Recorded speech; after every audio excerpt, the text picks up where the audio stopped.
So my son, right after the passing of his best friend, his radio has never worked in his car, ever. I mean, he has like a little extra radio, like a boombox that he You listens. just dated yourself. I know. I think you mean like one of those speakers that connects to Bluetooth. Okay, so he has a Bluetooth speaker in his car because his radio just doesn't work, and my husband's worked on it 1,000 times. So he was leaving after we found out he had passed. He was going back to California, and he gets in his car and he's driving. And on the radio, that has never worked in the last 2 years that he's had this car, the song that him and his friend used to listen to all the time when they were little comes on the broken radio. And he was like, ah! And as soon as the song was done, the radio stopped working. I'm here today with my really good friend, Kristen Hustead, who by profession is a myofascial release therapist, a reiki practitioner, and a somatic experience practitioner. And today she is going to share her amazing journey in how to better connect with signs and experiences from the other side. And she's going to share her journey. And my audience, Kristen, loves to hear about this. So why don't you begin by telling us about your most significant sign that was given to you? So as Lori said, I have a practice that I deal with helping people heal from emotional, physical, and spiritual wounds. And so during my time of being this type of therapist, I have developed my intuition off the charts. It has been given a gift to me, I guess I would say. So I'm honoring the gift that I've been given. And hopefully by telling this story, it will open your eyes to the wonder and mystery of life. But so one of my most significant times was when I actually had gone to a medium. Her name was Melinda Vale, and she was having a spring fling here in Phoenix.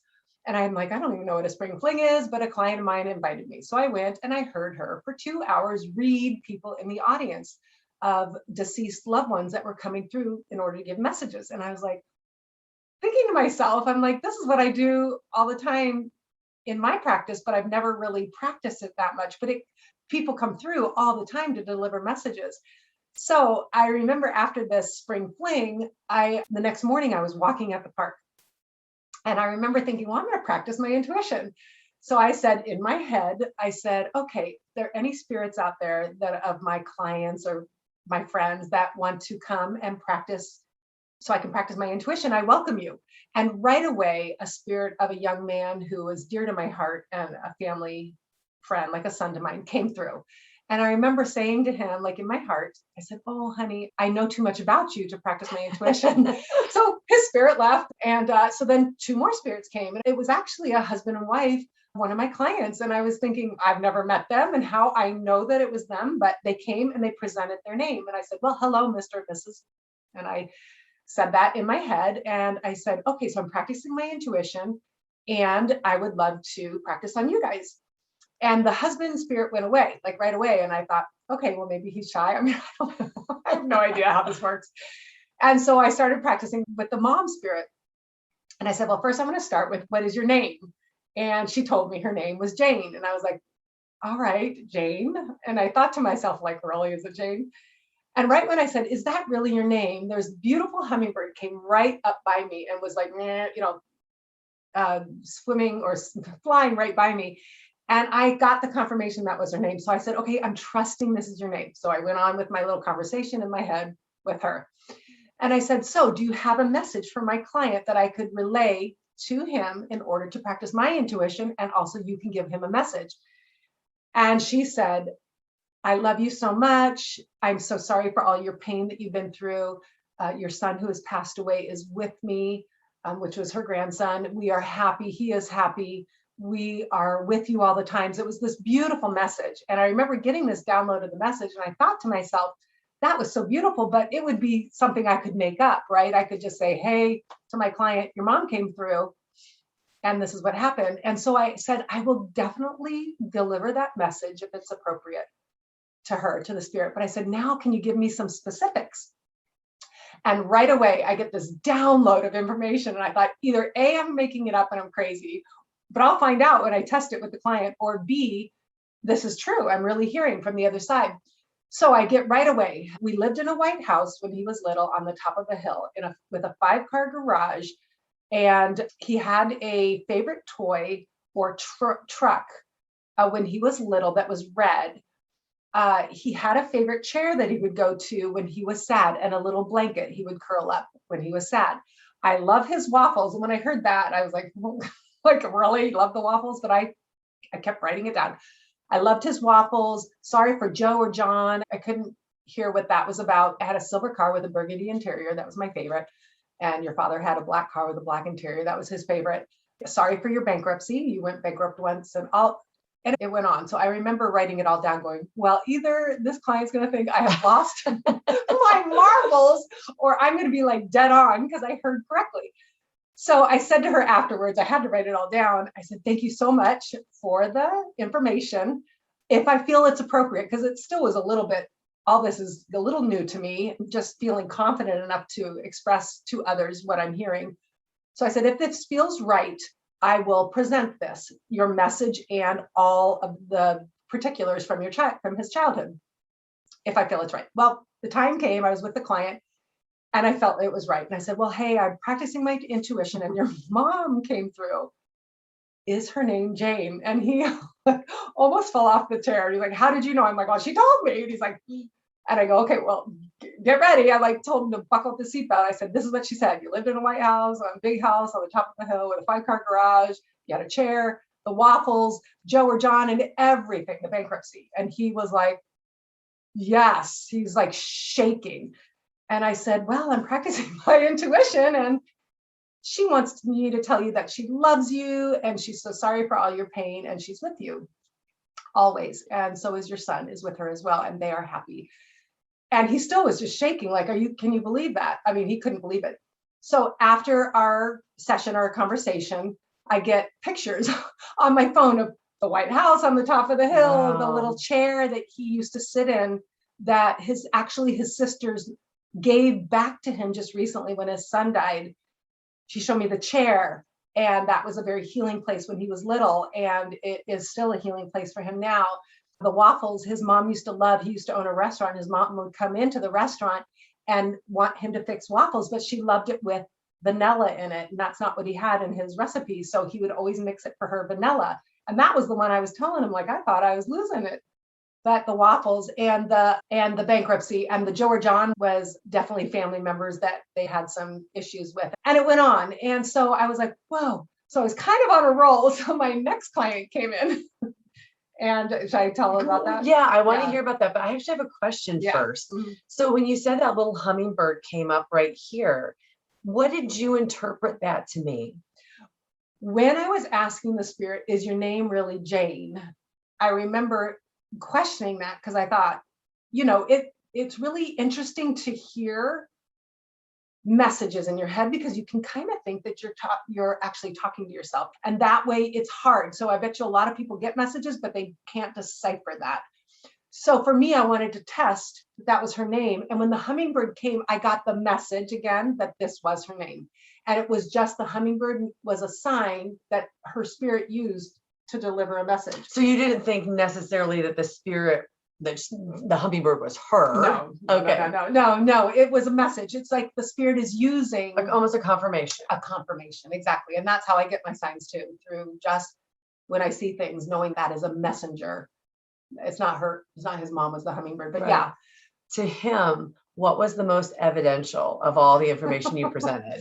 It was all of it. I mean, it was like, how would I know? He's like, did you know my mom was Jane? I said, no, I didn't go look even on the internet. And he's like, yeah. And I had a restaurant, like no one would know that. And nobody would know about the chair that my sisters gave me after my son died that I used to use when I was little. Like no one would know about the chair. And he said, and no one would know about, there was another one that was just the red truck. He sent me a picture of himself as a little boy, 3 or 4, like I got the download, with this little red truck that he said he carried with him everywhere. It was like a little wagon or something. And I was like, oh, and then the other thing that I forgot to mention was when I was finished with that message with her, I started coughing. I started coughing really bad. And I thought, why is she making me cough? So I even relayed that message to him. I said, and then I started coughing. I couldn't catch my breath. And he goes, She died of emphysema. Wow. And he said that, he was floored, of course. And how did you feel? I just felt, I always, to honest to God, feel privileged to be awake enough and aware enough to hear and not be scared of it and not be frightened by what does that look like? Ooh, you're hearing from the other side. I stepped away from that a long time ago, and I find it a privilege to deliver messages of healing to people. And That's I feel like it's a amazing. gift from God. It is a gift. Okay, you want to share another really profound one? Yeah. So then after he left, I was like kind of on a roll. So I was excited for my next client. So I said, okay, she had lost a daughter as well. I had lost a child, and I've been working with her for a while and just severe depression and things like that. And I thought maybe she would like to hear from her son. And so I said, I am practicing my intuition. Would you like to hear from your son if he comes through? And I always tell people, I'm never going to write a story. If the spirit doesn't want to come through or if it's not appropriate, I don't want anything to do with it. She said, yes. So we were quiet. I was doing Reiki on her, and her son came through and said, of course, the beautiful message, just like my other client.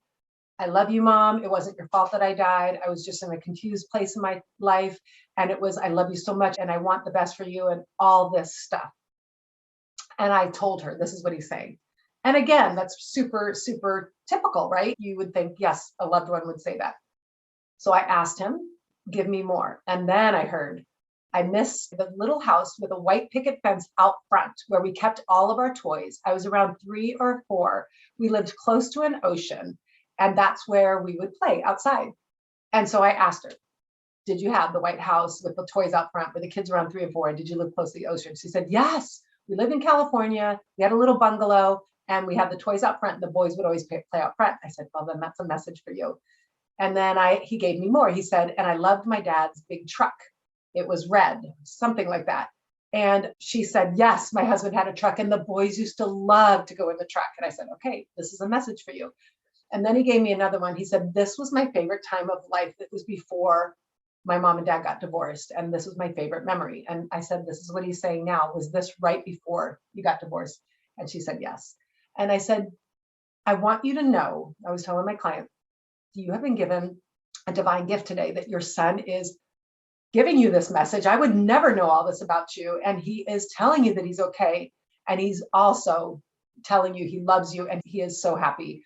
And all those little confirmations confirm that. So that was another profound one. I do have more, but not sure how many you want to hear. That's a really good one. Well, I could talk to you all day about this. Yeah. This is just like, we're in my wheelhouse.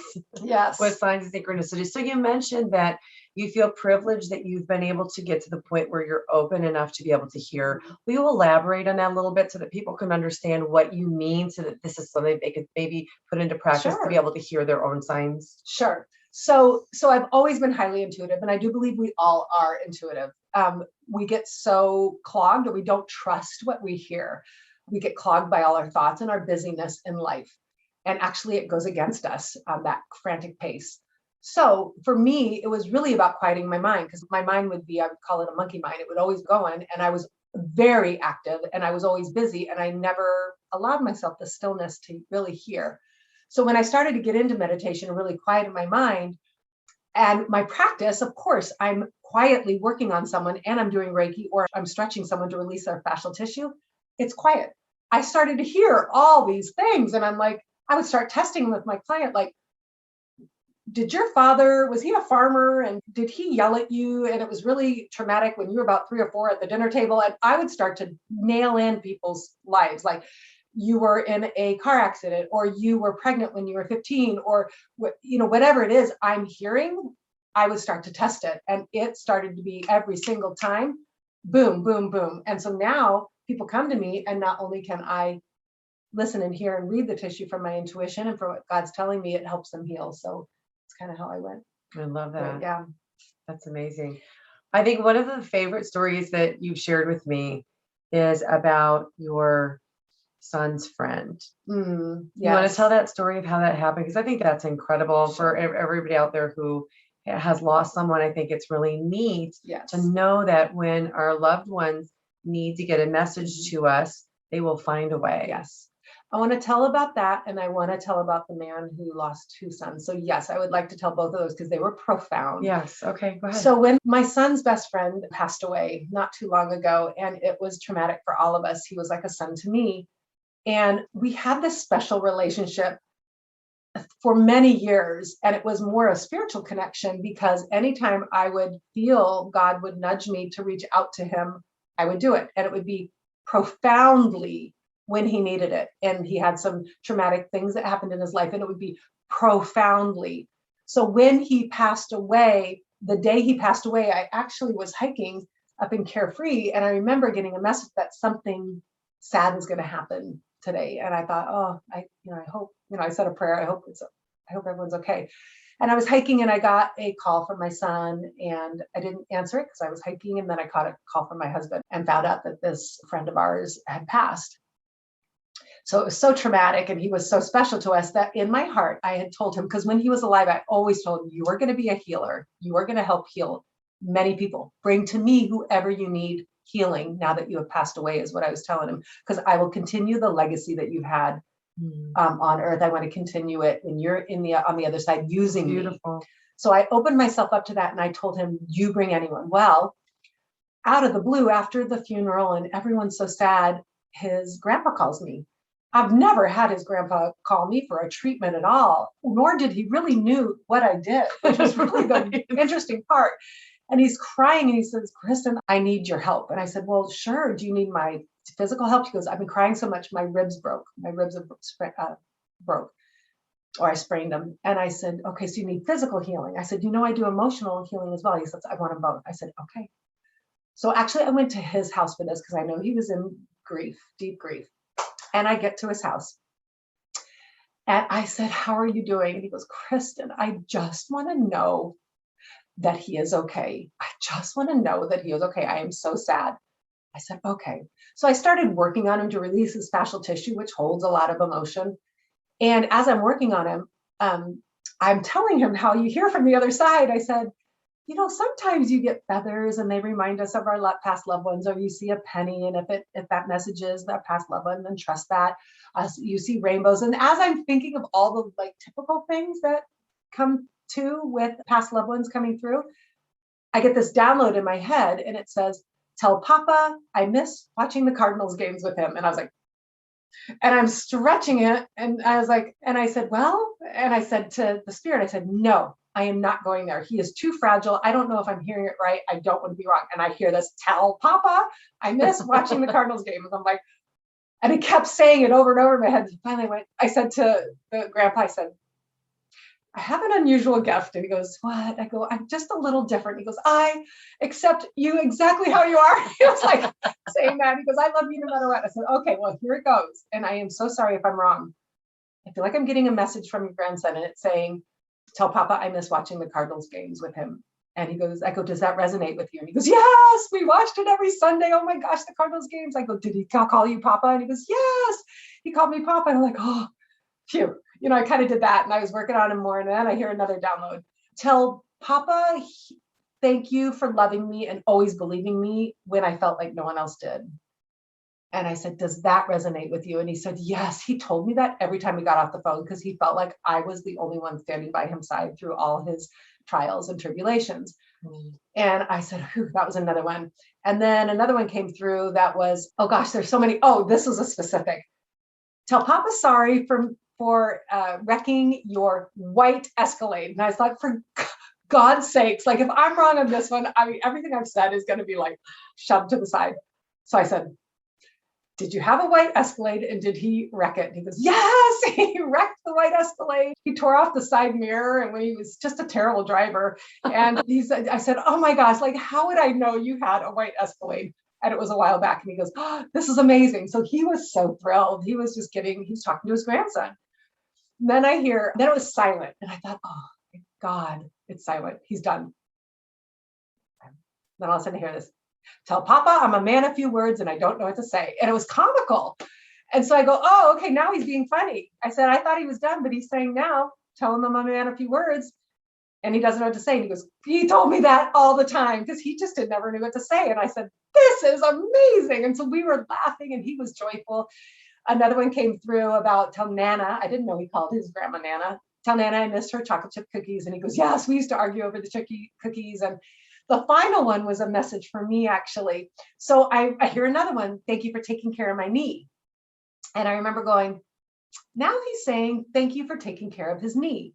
And his grandfather said, that does not resonate with me. And then I hear, no, Mrs. Hustead, I heard this, that's for you. And I go, oh, he said, he's telling that for me because we had taken him when he was little to California and he had like 15 or 20 stitches in his knee. And I remember telling his mom before we left to California, I'm like, what's going to happen? Like, he's got 15 or 20 stitches and he loves to surf. He is a water baby or a water child or waterman. And so I thought, what am I going to do? So I remember before we left, I grabbed some super glue because I had read that you could super glue a cut. So every day he would go in the water for 5 or 6 hours. He'd come back and that cut would be wide open and I'd clean it off and glue it back and super glue it 7 days in a row. And so that message for me saying, thank you for taking care of his knee. And so that was that one. And if it's not too long, I would love to tell another one that was profound. It had me shaking for days as well. Well, before you tell that one, so who did you tell your son? Because this was your son's best friend about this healing message. Yes. And see, my son, he is highly intuitive too. And he gets messages and actually. Can you tell the story about him with the radio? Yes. Okay. So my son, right after the passing of his best friend, his radio has never worked in his car ever. I mean, he has like a little extra radio, like a boombox that he listens. You just dated yourself. I know. I think you mean like one of those speakers that connects to Bluetooth. Okay, so he has a Bluetooth speaker in his car because his radio just doesn't work, and my husband's worked on it 1,000 times. So he was leaving after we found out he had passed. He was going back to California, and he gets in his car and he's driving, and on the radio that has never worked in the last 2 years that he's had this car, the song that him and his friend used to listen to all the time when they were little comes on the broken radio. And he was like, ah! And as soon as the song was done, the radio stopped working. And so my son called me, he was like, Mom, the song we listened to all the time when we were little just played on the radio. And he was shaking. I said, you have been given a gift. And another time in California, he was back in California with his friends in the car. The song came on again on the broken radio and all his friends heard it too. And so we all just were like, there were other signs that my son got from him as well that were just profound. And so we just know that he's around and he's loving on us. Amazing. Okay. And you have one more you want to share? Okay. One more that I'll share. So I absolutely was dumbfounded by this one, like dumbfounded at the amazement of our God. So I've been working with a client and she had just some physical issues that I could not release from her. And it kept coming back. So I knew there was an emotional component to her issue. Found out that it's very difficult for her to live with her husband who has lost 2 children from a previous marriage. So his 2 biological children are deceased and he is in severe depression and she's having a hard time with his sadness because it affects her because she's sad for him. So she was saying, he won't go to counseling or anything, or he won't do anything. I'm so frustrated, but I want him to heal. I want him to feel better and all this stuff. And I get this feeling like, see if he'll see me. And she's like, oh, I don't think he will. I said, ask him. So she asked him. And the next time I came to their house, she said, he wants to see you. I said, great. So the first time I saw him, all I did was a release of the emotions from his body through the fascial release.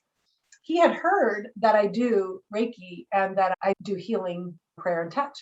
And I didn't do it on the first time because I just didn't feel led.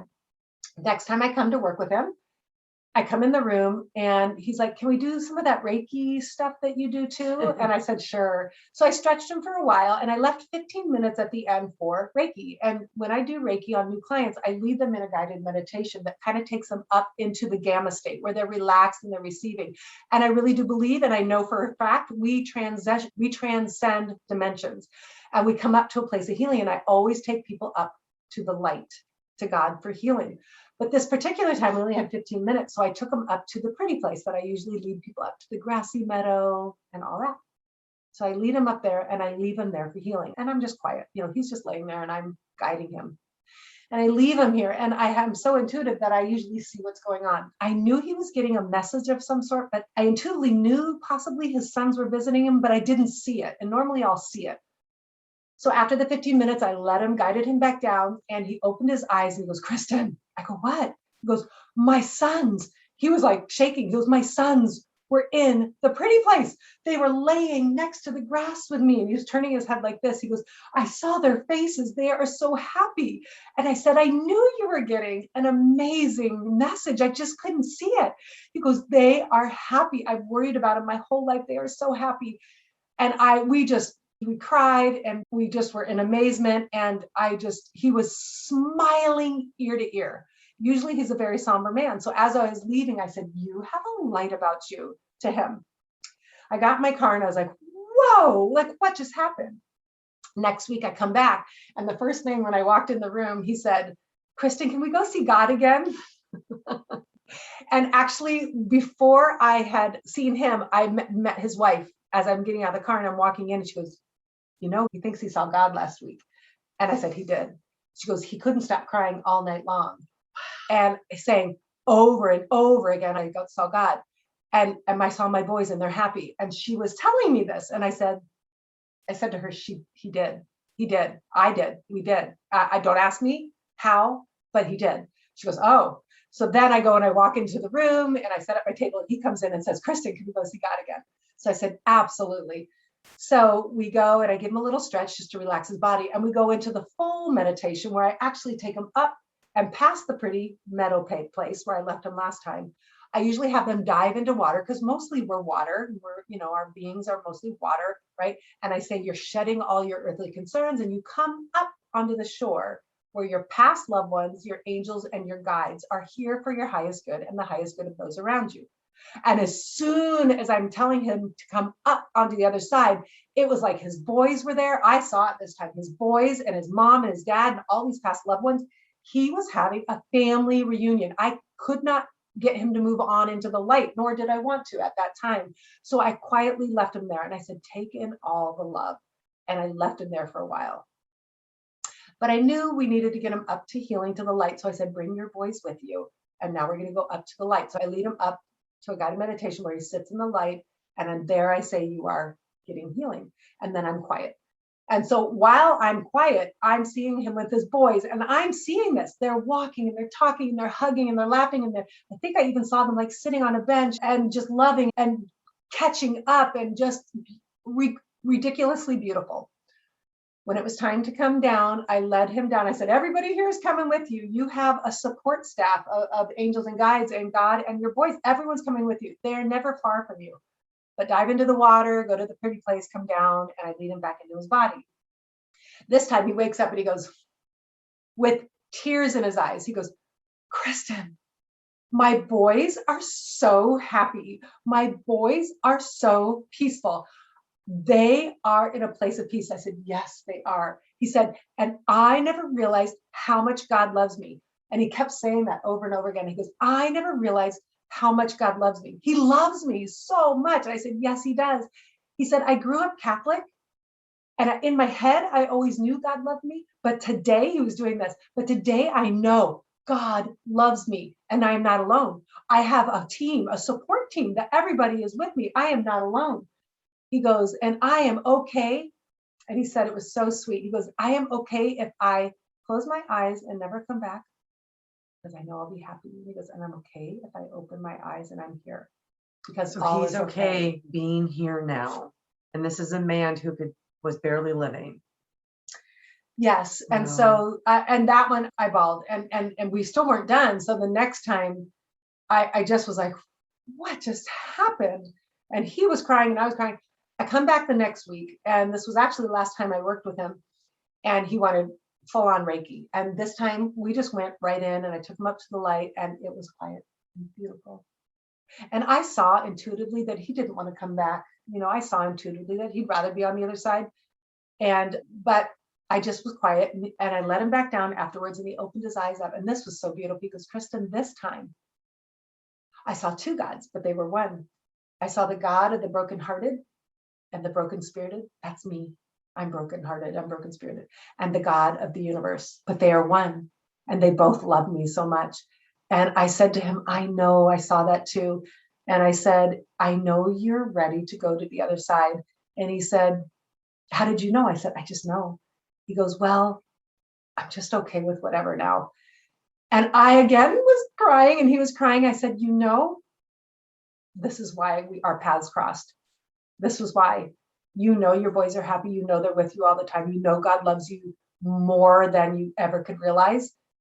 And this is the greatest gift you could possibly ever get. So you started that story by telling about his wife and how the wife was unable to heal a trauma and it kept on coming back. The injury kept coming back and coming back. So after all this happened, were you able to, was it connected to that? Yes, her trauma is connected to actually many things, that many losses that she had at a certain time of her life when she, it was a simple thing she did that kind of pulled her groin muscle, but I knew it wasn't that. I knew it was all this emotional tightness that's keeping her stuck. So it was two deaths. It was a death and a possible death of something else.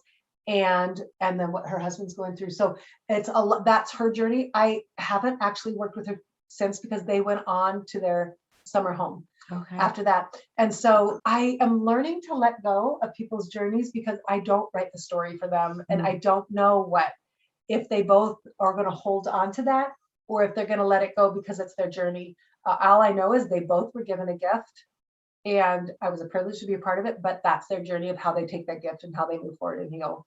One of the things I think that is so fascinating and so amazing about your story and how you connect is that not only do you have this physical modality that you use to heal people with the myofascial healing, but then you take the Reiki and you combine it so that you are working on both the physical and the emotional. And can you talk the spiritual? Can you tell us a little bit about how these physical injuries, sometimes that don't resolve, are connected emotionally? Sure. So the fascial tissue is nerve connected tissue. It goes throughout your whole body. It's like an internet highway. It's wrapped around every ligament, tendon, organ, nerve. It is everywhere. So it is really what holds our bodies. It gives us substance. It's everywhere. It looks like spider webbing. And so it's highly emotional. It's very connected to our thoughts. So anything that we think, any kind of stressors we're going to, whether it's a physical issue, ow, that hurts, or it's an emotional issue, ow, that hurts. When the body contracts, the fascial tissue contracts. It's like a human Band-Aid, and it'll contract, it'll lock up around an issue. And until the fascial is released and feels safe, will it let go in order to the body to come back to wholeness. So when it's all tight, then when we have molecules of emotion, which is Dr. Candace Pert's book, Molecules of Emotion, they get trapped in the fascial tissue because it's so tight. And so that's why a lot of times people have back pain, hip pain, knee pain, neck pain, and things like that. And it'll get tight. Now, once we release the fascia, then those emotions can come out and people will have shaking sometimes, feel like they're going to cry. They'll have major memories, or they will have an emotional physical release. So that is the actual physical part of my job. And then the Reiki Rei means God's knowledge and Ki means life energy. So we're asking the universe, the very essence of God, to come in and do the healing. And it's me just being an empty vessel and the healing to come through. And so even in those type of healings, people are getting profound effects on healing of their livers if they have a toxic liver, or healing of emotional wounds, or healing of physical scarring in their body, or any kind of inflammation. And a lot of deep trauma can come out that way as well. And it's, I could go on and on. The things that God does is off the charts. The universe is amazing. Healing. Yeah. Amazing. So if my audience has questions for you, are you opening to connecting to answer questions? Yes, absolutely. Okay. So I will put a link in the description of how you can contact Kristen directly. So if you have some questions for her, certainly down in the comments, you're welcome to leave your comments, because we love to answer the comments. And remember, when you share your comments and you ask your questions, not only are you helping yourself, but you're also helping other people to learn as well. So I will encourage you to do that. Leave your comments below. And Kristen, what kind of healing do you have that people can reach out to you if they're looking for the healing, like what we've been talking about today, or the connection maybe to spirit and to their passed away loved ones? So what kind of healing can I offer? Yeah. So what people come to me for, and it's through a gamut of reasons why people come to me. Sometimes it's just like my back hurts. And for the last 12 years, my back is hurt. And I tell them, okay, this is all I do. And then I said, but I'm also intuitive and I do Reiki. And a lot of times people go, give me it all. I said, great. Okay. We will find out. And this has happened more often than not. That back issue was a trauma that this person had actually forgotten about when they were little. And once it was released from the tissue and given to us from the divine, they could cry about it. They remembered it. Finally, they had trauma, makes us forget things, and their back pain leaves. And so that happens quite often. A lot of times people will come to me for a physical issue and they end up having a deep spiritual, emotional healing. Yes. Then I'm starting to really get a lot of people with actual trauma. So people are calling me with PTSD and they have, or childhood trauma, or just they want spiritual growth and they want the old baggage to leave them behind in order for them to grow forward, in order for them to leave the old habits, the old thought forms, to step into who they are designed to be. So really, I try not to say, I only take physical injuries. I only take up spiritual, emotional injuries, or this or that. Reiki people, I really want people to have a full package of healing because we are body, mind, and spirit. Mm-hmm. And my business is well balanced. And on the bottom of that, the tagline is body, mind, and spirit, because we are. And you just can't separate it all. Yeah. So really the healing is always profound. And it is always up to the person how much healing they want and where they're going to take this in their life. Just if you were to go to a counselor, a lot of people use me as a counselor because I'm also a somatic experience practitioner, which is bringing them back into their body, because in trauma, we leave our body, mind, and spirit in 3 different ways. And so really it's about coming back into wholeness. That's amazing. So I know that a lot of times you do this, for the most part, you really do this in person, but is this something that you're also able to do remotely?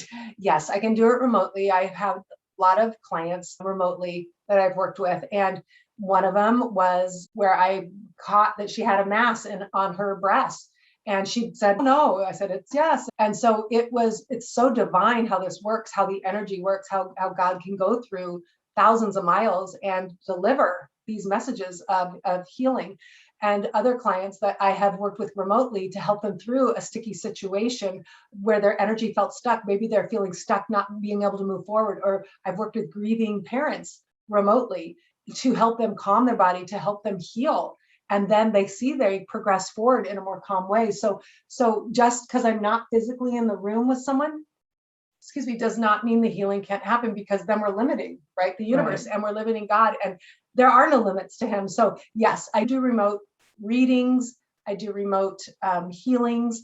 And again, I've had a client where I got the message that his colon, there was a black mass in his colon, and then found out later that colon area burst and he almost died. And then when he was in the near-death experience, not only did his spirit come to me during one of my meditations, did I even know that this person was suffering from something because they were far away, was I able to go into deep prayer and actually go, this sounds really weird, but spirit brought me into the intestine area. And I sat there and prayed for about 45 minutes over the intestine area, went from red to white. And then I got the message, it is done, it is finished. And I knew intuitively that person wasn't going to die. And that was the first time I knew that I had been given this gift of remote healing as well. So I stand in the truth. I was just felt the other day to open the Bible, and I opened it up. And the very thing that I went to was when Jesus said, when people were talking about Jesus, I am not Jesus, I'm not saying that at all. But they were saying that, who is this man who claims people are healed? And who is he? Who is he to say this? And it hit me like, I feel that way. Who am I to say or do any of this? But I have emptied myself and asked for the universe, for God to come through to do the healing. So when I feel like when I'm getting the message that it is done and this person is healed, I'm standing in that truth now, because it's something I can't understand and it doesn't make logical sense. But that's where I'm learning to stand in my truth, which is really hard as a human being.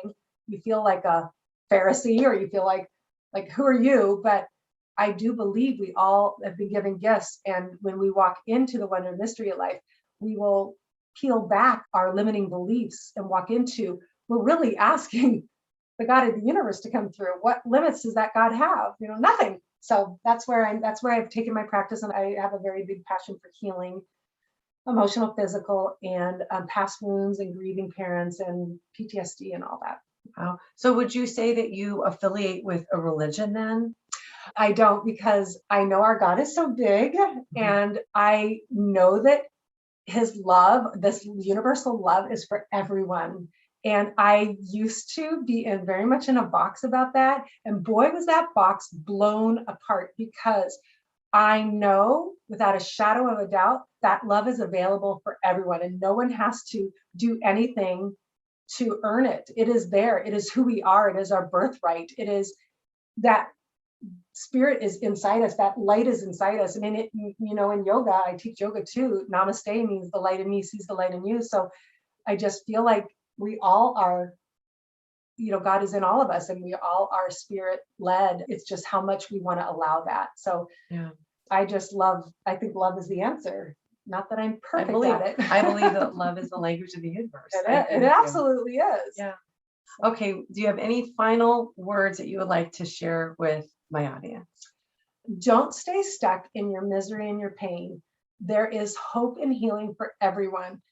You do not have to walk around as a half of a person or a shell of a person because you've been through trauma, or because you were raised a certain way, or because you had childhood issues, or even money issues now, or whatever it is. Nobody needs to walk around less than or broken. We all can step into this beautiful gift we've been given of life, and accepting what is, and the neutrality of accepting what is rises us up into love. And so without any resistance to what is, can we all rise up and accept the beautiful gift we've been given, and stop writing how it should be, because it's the world. It's supposed to be here to teach us. It's a school, and I know we both believe that it's a school for our souls to learn. So the more that we rise up and go into love, the more our hearts and minds and body and spirits will open to the wonder and mystery of life. Wow, that's beautiful. Kristen, thank you so much for being my guest today. I'm really excited for this, and I hope that my audience gets as much out of it as I did. Thank you. Thank you, Lori. Bye. I might have to do this more than one take. I'm here today with my good friend, Kristen. We are going to be talking about her journey professionally. She is a myofascial. I'm sweating to death. I'm gonna put shorts on. I'm here today with my really good friend, Kristen Hustead, who is, did I say it right? That's it. Hustead. Damn it. That's all right. That's all right. I never say your name out loud. I know. I was thinking that. Hustead. I'm here today with my really good friend, Kristen Hustead, who by profession is a myofascial release therapist, a Reiki practitioner, and a somatic experience practitioner as well. So close. You did it. I'll try it again. Who is a myofascial practitioner, a Reiki therapist, and a somatic, God damn it. Just say I'm here with Kristen, and Kristen, you tell him everything about it.